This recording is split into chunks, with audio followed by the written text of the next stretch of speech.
بسم الله الرحمن الرحيم. أعزائي طلبة وطالبات الصف الأول الإعدادي، أهلا بكم في درس جديد من دروس مادة الجغرافيا. عنوان درسنا النهاردة اسمه مظاهر سطح الأرض وعوامل تشكيلها. مظاهر سطح الأرض وعوامل تشكيلها. يعني إيه كلمة مظاهر؟ مظاهر يعني أشكال سطح الأرض، أشكال سطح الأرض وعوامل تشكيلها. طب سطح الأرض هل له أشكال؟ لو بصيت الصورة اللي عندك دي، الصورة اللي هي مرسومة بالرسمة دي، هتلاقي ان ده سطح الارض. فيه هتلاقي ان فيه عندك قمم جبلية ذات القمة اهي، وفي حاجات اقل من الجبل شوية هنعرف اسمها ايه، في انهار، في سهول، في اراضي مرتفعة، في غابات، في بحار او محيطات. دي كل اللي انت شايفه دوت اشكال سطح الارض. يبقى سطح الارض له اشكال. طيب في درسنا النهارده هنشوف اشكال سطح الارض. بص لي في الخريطه اللي عندك، الخريطه اللي عندك دي اسمها خريطه تضاريس العالم. تضاريس العالم يعني ايه كلمه تضاريس؟ تضاريس اللي هي اشكال سطح الارض، يعني كلمه تضاريس اللي هي اشكال سطح الارض. الخريطه دي بتبين لك المناطق الجبليه اللي في العالم، مناطق الجبال والهضاب والسهول في العالم كله. يعني مثلا قاره امريكا الشماليه اللي باللون الاحمر ده هضاب، باللون الاحمر ده جبال، هناخدها اللي بعد كده جبال روكي.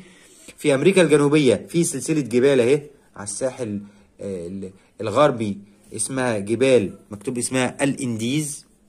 افريقيا برضو فيها هضبه اثيوبيا وهضبه جنوب افريقيا وهضبه الصحراء الكبرى. وفي اسيا هضبه التبت، هضبة التبت، وتحتها كلمة جبال اسمها جبال الهيمالايا. جبال الهيمالايا ده نموذج لبعض التضاريس اللي انت تاخدها. وتعالوا نشوف اللي هنحفظه في الدرس موجود ايه.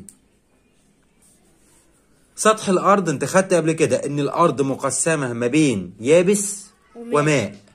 مساحة الماء بتساوي 70.7% من مساحة كوكب الأرض، واليابس بيساوي 29.3 من مساحة كوكب الأرض. اليابس ايه هو اليابس؟ اليابس دي الأرض اللي احنا بنمشي عليها وبنبني عليها البيوت والمصانع والكلام ده كله اسمها اليابس. هل اليابس كله متساو؟ اليابس كله مش متساوي على سطح الأرض. ليه؟ قد تظهر مناطق مرتفعة وقد تظهر مناطق منخفضة. قد تظهر بنقول عليها مرتفعات وقد تظهر منخفضات. ايه هي المرتفعات وايه هي المنخفضات؟ وده اول حاجة تحفظها.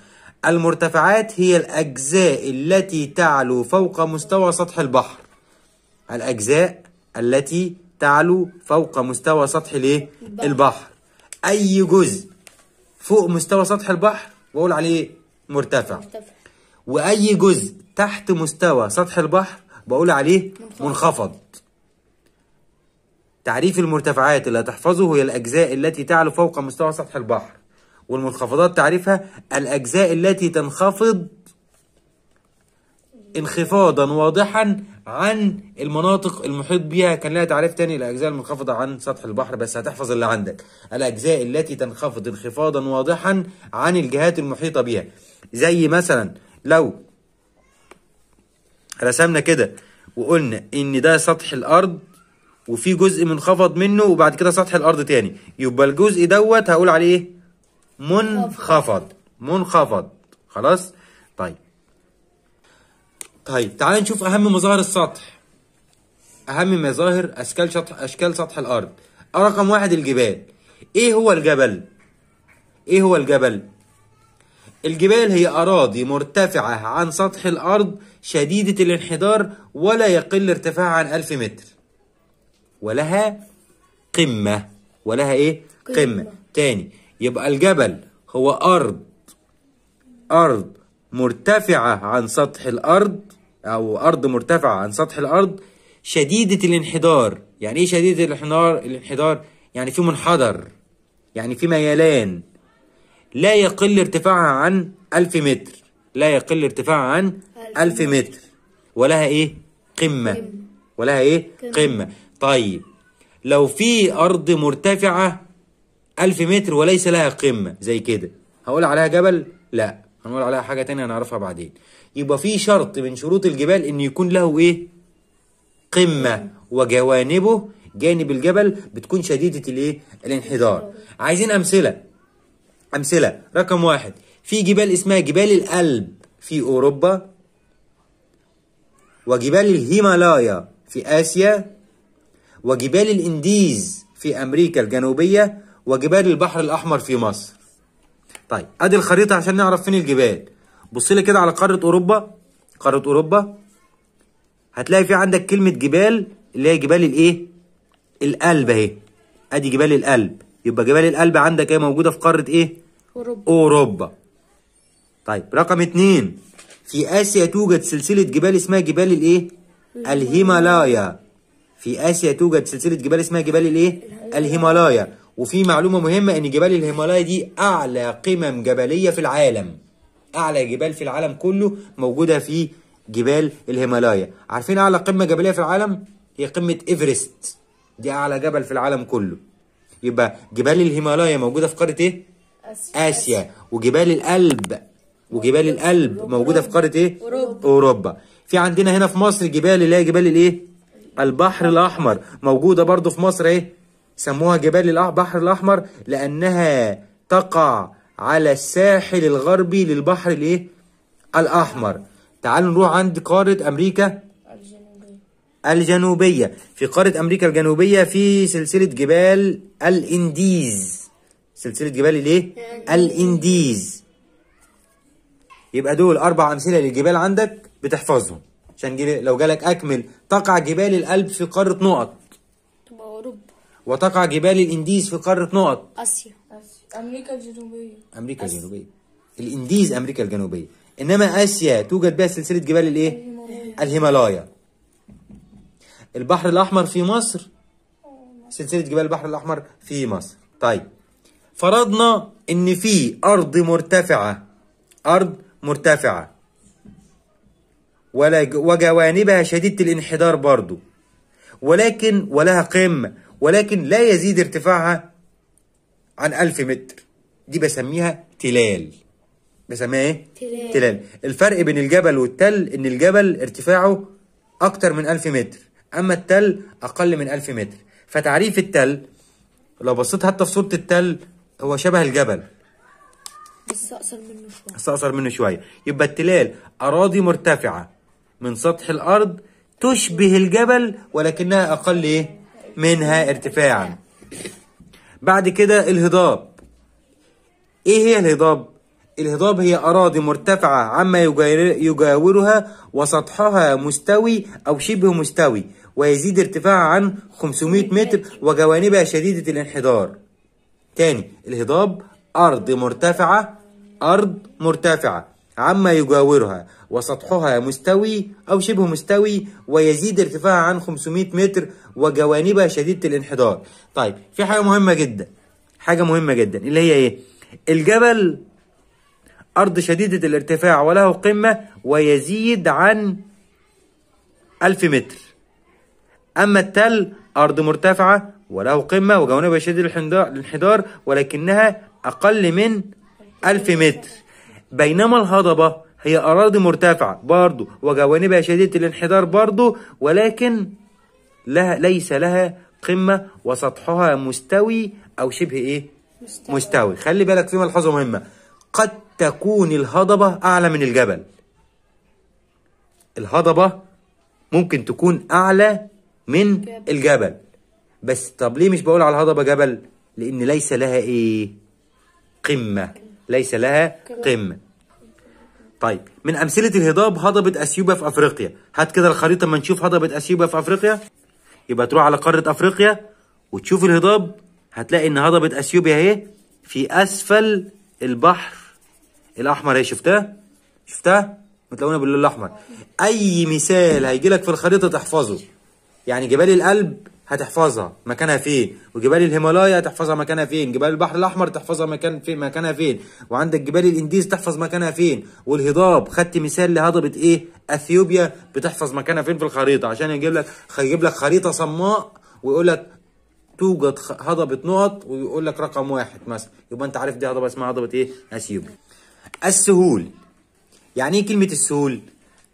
ده تعريف هتحفظه، هي أراضي مستوية أو شبه مستوية لا يرتفع مستواها عن 500 متر عن سطح البحر. لا يرتفع مستواها عن 500 متر عن مستوى سطح البحر، يعني أرض مستوية عادية خالص زي اللي احنا عايشين عليها. يبقى كل الأراضي اللي احنا عايشين عليها وبنزرع عليها وبنبني بيوتنا عليها كل دي اسمها سهول. السهول هي أراضي مستوية، مش شرط انها تكون مستوية زي المسطرة، لا، أرض مستوية عادي خالص أو شبه مستوية، لكن لا يرتفع مستواها عن 500 متر عن مستوى سطح مين؟ البحر، عن مستوى سطح الايه؟ البحر. مثل السهول الفيضية اللي هي في نهر النيل. السهول الفيضية اللي هي حول نهر الايه؟ النيل. السهول الفيضية دي اللي احنا عايشين عليها. أو السهول الساحلية المطلة على البحر الأحمر والبحر المتوسط أو المحيطات، كل دي اسمها سهول. خلي بالك، يبقى السهول هنا لها نوعين، يبقى التعريف بتحفظه: السهول هي أراضي مستوية أو شبه مستوية لا يرتفع مستواها عن مستوى سطح البحر ب 500 متر. وخلي بالك إن السهول لها نوعين، يا إما سهول فيضية زي سهول نهر النيل في مصر والسودان، أو سهول ساحلية ودي المطلة على البحار والمحيطات.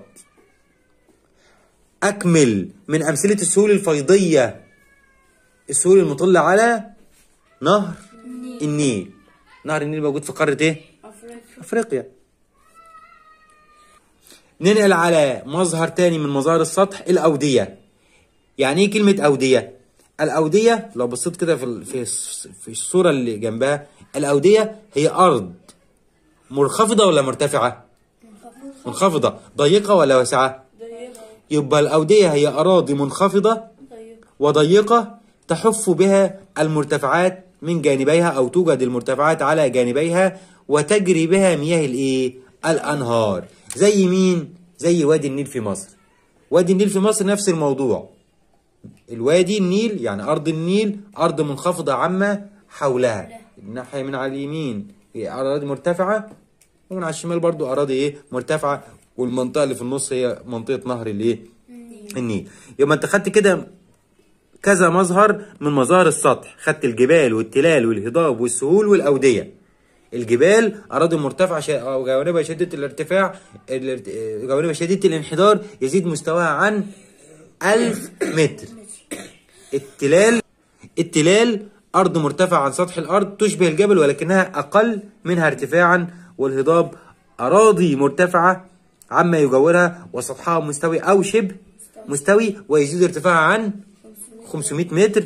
السهول لها نوعين، يا إما سهول فيضية مثل سهول نهر النيل، وسهول ساحلية. والأودية دي أراضي منخفضة وضيقة تحف بها المرتفعات على جانبيها زي نهر النيل. طبعا كل التعريفات دي بتحفظها، تعريف الأودية والسهول والهضاب والتلال والجبال كلهم بتحفظهم.